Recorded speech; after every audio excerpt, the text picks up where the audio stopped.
pessoal, eu sou o professor Iremar, professor de Meteorologia Aeronáutica. Eu vou falar sobre o 7º capítulo do livro, que é o capítulo sobre altimetria. Altimetria é um assunto muito delicado, porque eu acho que é um dos mais complexos da área de meteorologia, uma vez que tem bastante equação, tem bastante conceito, né? Além de todos os conceitos que aprendemos anteriormente no livro, a gente tem que entrar na área de cálculos também, né? Alguns cálculos são utilizados. É claro que aqui não é o objetivo, mas é interessante ir lá no livro atentar para isso, tá bom?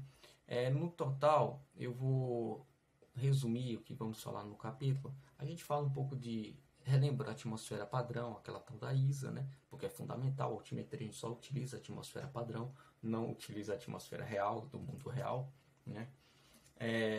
A gente informa, né, o que é altimetria? É o estudo através de um equipamento chamado altímetro. Então, através do altímetro que a gente tem todo esse estudo de altimetria. O altímetro é um equipamento que mede a altitude da aeronave.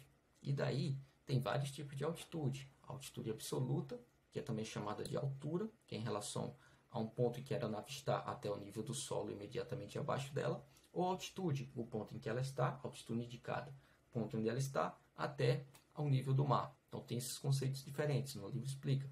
Explica também a altitude de pressão. O que é altitude de pressão? É um ajuste com base na pressão. O altímetro, na verdade, ele é um barômetro.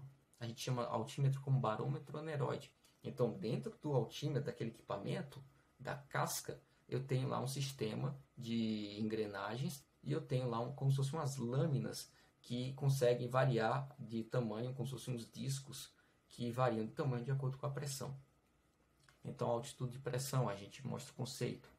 A nível de transição, que também entra na área de controle de voo. O que é um nível de transição? O que é uma altitude de transição? O que é uma camada de transição? São conceitos diferentes. Isso às vezes não se explica muito.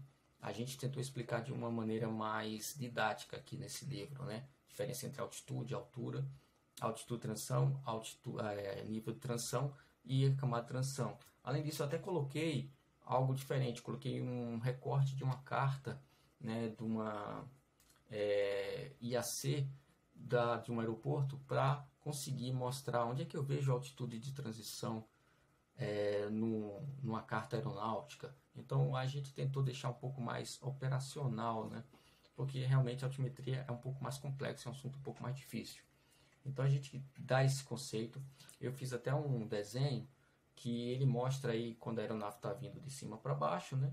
Está vindo para pouso, como é que se chama aquela linha, na verdade é nível de transição, e que quando está decolando é altitude. Daí a gente explica por que é isso, né? Às vezes eu notava falta disso quando eu lia algumas literaturas nessa área.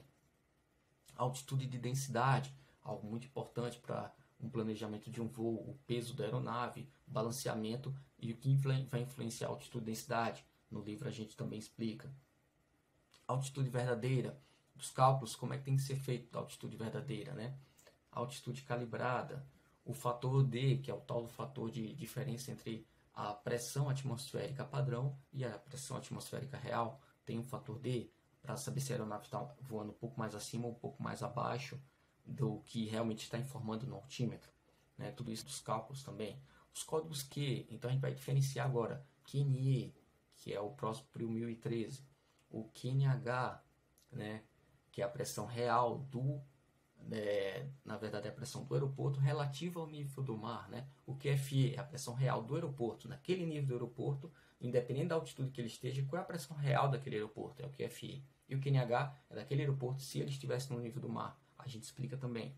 E a gente, né, finaliza aí com alguns conceitos e alguns exemplos operacionais. A gente tem imagens também que mostram, né, a influência da temperatura e da pressão em um voo, nos ajustes que tem que ser feitos altimétricos, além dos cálculos que explicamos. Então, como eu falei, é muito complexo, é um assunto muito delicado. Talvez seja o caso no futuro até fazer uma mini aula para isso, mas por enquanto é só esse vídeo, tá bom? E no final a gente sempre, como tem resumo e pontos de fixação, daí a gente entra em outros assuntos como visibilidade e equipamentos que podem ser úteis para a tal altimetria, né, para a gente conseguir ver esses conceitos. Mas é um assunto para outra hora, seria mais o capítulo 8, tá bom? Então, no vídeo do capítulo 8 a gente trata de visibilidade, mas também influencia também nos equipamentos e no sistema aí de pouso e decolagem, até para os ajustes altimétricos. Até mais.